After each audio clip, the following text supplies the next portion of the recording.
সেফাতুল্লাহর মতো বললে জুতালিক মুজালিক সেই রকম টাইপের নেতা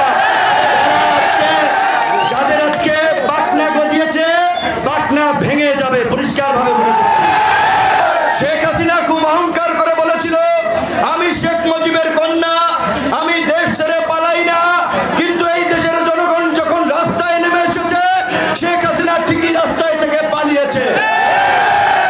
গত 1.5 দশক ধরে ফ্যাসিবাদের বিরুদ্ধে আন্দোলন হয়েছে, সরকার বিরোধী আন্দোলন হয়েছে, রাজনৈতিক দলের নেতা কর্মীরা আন্দোলন করেছে।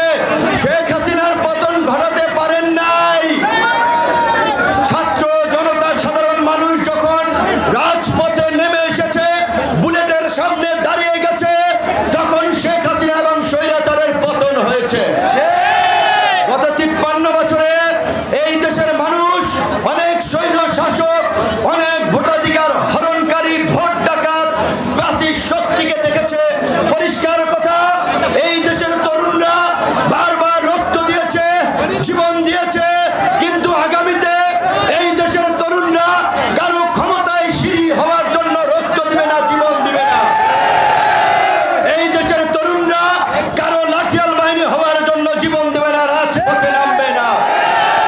এই দেশের তরুণরা আগামীতে নতুন বাংলাদেশ বিনির্মাণ করার জন্য, নতুন রাজনীতি প্রতিষ্ঠা করার জন্য, নতুন ভাবে নেতৃত্ব দেওয়ার জন্য সংগঠিত হচ্ছে। পরিষ্কার কথা, এই যে আমরা রাষ্ট্রের কর্তৃত্ববাদী আচরণ আমরা বিগত সরকারগুলোর কাছে দেখেছি। আমাদের বিচার বিভাগ, আমাদের প্রশাসন, এমন কোন প্রতিষ্ঠান নাই যেটাকে আমরা জনবান্ধব বলতে পারি। আজকে গণমাধ্যমের ভাইরা তারা ভালো করেই জানে, খবর প্রকাশ করার কারণে তাদেরকে লাঞ্ছিত হতে হয়, অপমানিত হতে হয়, হামলার শিকার হতে হয়। কাজে এই যে স্বাধীন সাংবাদিকতার পথ, এইটাও নিশ্চিত করতে হবে। বিচার বিভাগের স্বাধীনতা নিশ্চিত করতে হবে, জনবান্ধব প্রশাসন গড়ে তুলতে হবে, নতুন রাজনীতি গড়ে তুলতে হবে। তার জন্য এই ছাত্র জনতা কাজ করবে। এই রাষ্ট্রের সংস্কারের জন্য আমরা যেটা দেখতে পাচ্ছি, অল্প এই কিছুদিনের মধ্যেই শেখ হাসিনার স্বৈর শাসনের পতন হলেও নব্য একদল দখলদার, চাঁদাবাজ, লুটপাটকারী, মাস্তান বাহিনীকে আমরা এখন দেখতে পাচ্ছি। কাজেই জনগণকে এই মাস্তান বাহিনী, লুটেরা, দখলদার, চাঁদাবাজ, এই নব্য গজিওটা মাফিয়াদের বিরুদ্ধে আওয়ামী লীগের মতো ঐক্যবদ্ধ হতে হবে। আওয়ামী লীগকে যেভাবে হটিয়েছি, বাংলার জমিনে আর কোন দখলদার, চাঁদাবাজ, মাফিয়া দলকে প্রতিষ্ঠিত হতে দেওয়া যাবে না। কোন দল যেন সংসদে এককভাবে গিয়ে মাতব্বরি করতে না পারে, তাই আমরা সংখ্যানুপাতিক নির্বাচনের দাবি জানাচ্ছি।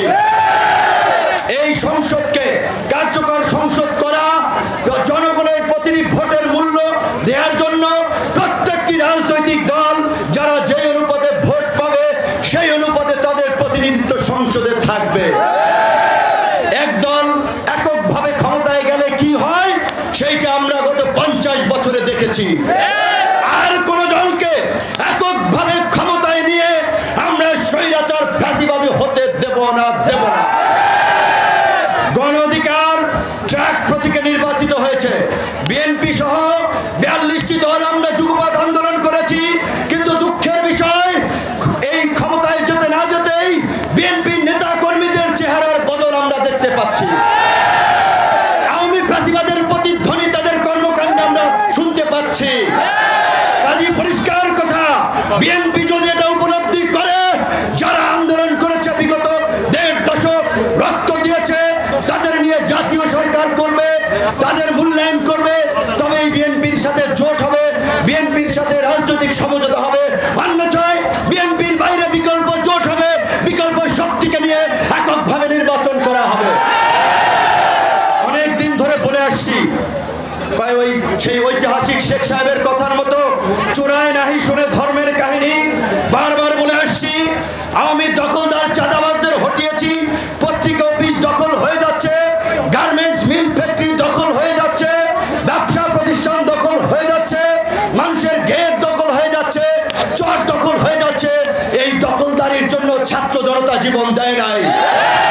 কিন্তু ওই যে চোরায় নাই শুনে ধর্মের কাহিনী, যারা এগুলো করছে তাদের কানে যাচ্ছে না। সরকারকে আমরা অনুরোধ করব অবৈধ অস্ত্র উদ্ধারের জন্য যেমনি ভাবে যৌথ বাহিনী নামানো হয়েছে, অনতিবিলম্বে এই দখলদার চাঁদাবাজ মাফিয়াদের দমন করার জন্য এই যৌথ বাহিনীকে দিয়ে সন্ত্রাস বিরোধী কার্যক্রম পরিচালনা করতে হবে। আজকে চিন্তা করতে পারেন আমরা যে সংগ্রাম করেছি, যে আন্দোলনের নেতৃত্ব দিয়েছি, আমি আমার জেলায় আসবো সেই কেন আজকে বাধার সৃষ্টি করা হয়। আমার দলের নেতা কেন্দ্রীয় আইন সম্পাদককে মিথ্যা মামলার আসামি দিয়েছে আশুলিয়াতে, ব্রাহ্মণবাড়িয়াতে আমাদের নেতা কর্মীদের পোস্টার ছিঁড়ে ফেলেছে, আরো কয়েক জায়গায় এই ঝামেলা ঘটেছে। আমার খালু লাউকাঠি যাত্রায় থাকে, ইউনিয়নের পাতি নেতারা সাথী নেতারা তাদেরকে হুমকি দিচ্ছে। হ্যাঁ, তোমরা পাতি নেতা, তোমাদের টপ লিডাররা আমাদের সাথে দেখা করার জন্য, মিটিং করার জন্য সময় চায়, বিনয়ের সাথে কথা বলে। আর ইউনিয়ন উপজেলা পর্যায়ের জেলা পর্যায়ের পাতি নেতা সাথী নেতা সেই সেফাতুল্লাহর মতো বললে জুতালিক মুজালিক সেই রকম টাইপের নেতা যাদের আজকে পাকনা গজিয়েছে, পাকনা ভেঙে যাবে। পরিষ্কার ভাবে বলে দিচ্ছি, একেবারে সুতার মতো সোজা কইরা ফেলাইবে ছাত্র জনতা। কোন দখলদার মাস্তান চাঁদাবাজের জায়গা এই নতুন বাংলাদেশে হবে না। আমি পটুয়াখালী ডিসিএসপি সহ সকল প্রশাসনকে বলবো, এই যে খেয়াঘাট, লঞ্চ ঘাট, এই সমস্ত জায়গায় 2 লাখ টাকা, 1 লাখ টাকা, 50,000 টাকার টোল প্রতিযোগিতা করে 20 লাখ, 50 লাখ, 1 কোটি টাকায় ডাক উঠিয়ে তারা একটা বাণিজ্য করে। এই খেয়াঘাট, লঞ্চ ঘাটে কোনো ডাক চলবে না। সমস্ত খেয়াঘাটের ডাক ক্যান্সেল করতে হবে। এই 2-4 টাকায় সরকারের কোষাগারে কিচ্ছু আসে যায় না। এখন সরকার যে ট্যাক্স আইন করেছে, আমরা সবাই ট্যাক্স দেব সরকারি কোষাগারে, আমরা সবাই ফান্ড দিয়ে সরকারকে সমৃদ্ধ করব। কিন্তু চাঁদাবাজদের সুযোগ দিতে এই ছোটখাটো টোল, লঞ্চঘাট, খেয়াঘাটে কোনো ইজারা হাট বাজারে চলবে না। কারণ এই হাট বাজার, খেয়াঘাট, লঞ্চঘাটের ইজারাকে কেন্দ্র করেই এই চাঁদাবাজ দখলদার মাফিয়া বাহিনী তৈরি হয়। আজকে গণ অধিকার পরিষদ নিবন্ধিত হয়েছে, আমি নেতা কর্মীরা পরিশ্রম করেছে, তাদেরকে ধন্যবাদ জানাই। বিশেষ করে আজকে আপনারা যারা এসেছেন অনেক ধন্যবাদ এবং কৃতজ্ঞতা। কিন্তু আপনারা এই কথা মনে রাখতে হবে, 1 মণ দুধের মধ্যে 1 ফোঁটা চনা পড়লে যেমন দুধ নষ্ট হয়, তেমনি ভাবে এই যে আপনারা বিশাল সমাবেশ করেছেন, এইটা দেখে কিন্তু অনেকের মাথা নষ্ট হয়ে যাচ্ছে। কিরে ভাই, গণ অধিকার পরিষদ 3 দিন আগে নিবন্ধন পাইছে, তারা আজকে এইভাবে বিশাল সমাবেশ কইরা ফেলাইতেছে, হাজার হাজার লক্ষ লক্ষ লোক তাদের পেছনে ছুটতেছে। কাজেই আপনাদের মধ্যে রাজনৈতিক বোঝাপড়া এবং ঐক্যের খুবই প্রয়োজন। যদি আপনারা ঐক্যবদ্ধ না থাকতে পারেন, পরিষ্কার রাজনৈতিক বোঝাপড়া না থাকে, তাহলে আমরা সফল হব না। সেলফিবাজি, ছবি তোলা, ফটো লাগবে না। রাজনীতি করেন দেশের জন্য, মানুষের জন্য। আপনারা প্রত্যেক পাড়া মহল্লায়, হাটে বাজারে, মাঠে ঘাটে গিয়ে মানুষকে এই জিনিসটা বুঝান। গত 53 বছরে ক্ষমতার পরিবর্তনের পরে যারা এই ক্ষমতায় বসেছে, একই চিত্র এবং চরিত্র দেখেছি। কাজেই এই পুরানো জঞ্জাল আর দেখতে চাই না। আগামী সংসদে গণ অধিকার পরিষদের 300 আসনে প্রার্থী দেওয়া হবে। ম্যাক্সিমাম প্রার্থী যাদের বয়স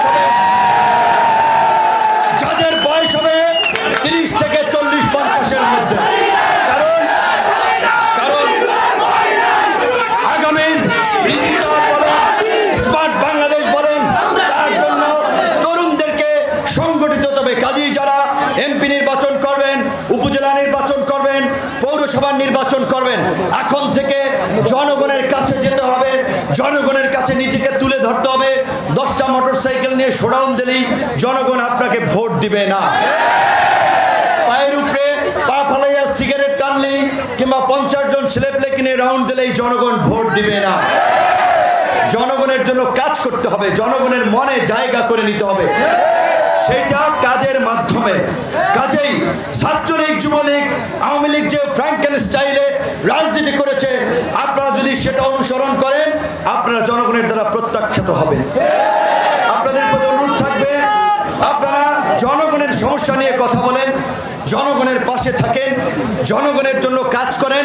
যারা গণবিরোধী কর্মকাণ্ড করে, গেট দখল করে, চর দখল করে, দোকান দখল করে, বাস স্ট্যান্ড থেকে চাঁদা তুলে, তাদের বিরুদ্ধে জনগণকে নিয়ে ঐক্যবদ্ধ করুন এবং জনগণকে এই মেসেজটা পরিষ্কারভাবে আপনারা তাদের উপলব্ধিতে নিয়ে আসতে হবে।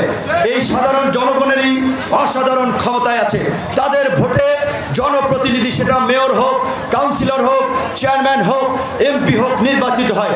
কাজেই তারা যদি ভালো মানুষগুলোকে ভোট দিয়ে নির্বাচিত করে সমর্থন করে, তাদের মাধ্যমে আগামীতে একটা নতুন বাংলাদেশ গড়ে উঠবে।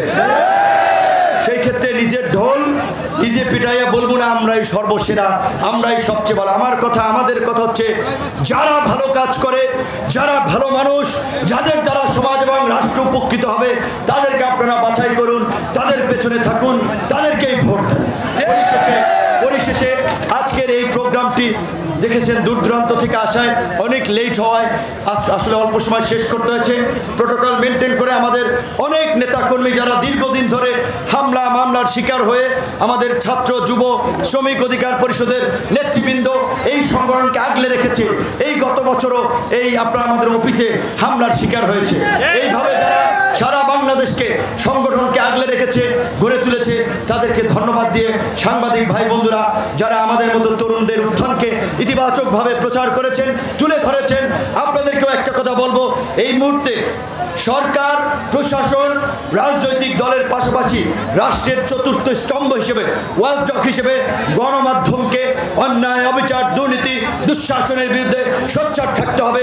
তবেই আমাদের কাঙ্ক্ষিত দুর্নীতি, দুঃশাসন মুক্ত, কল্যাণমুখী আগামীর সমৃদ্ধ বাংলাদেশ গড়ে উঠবে। আসসালামু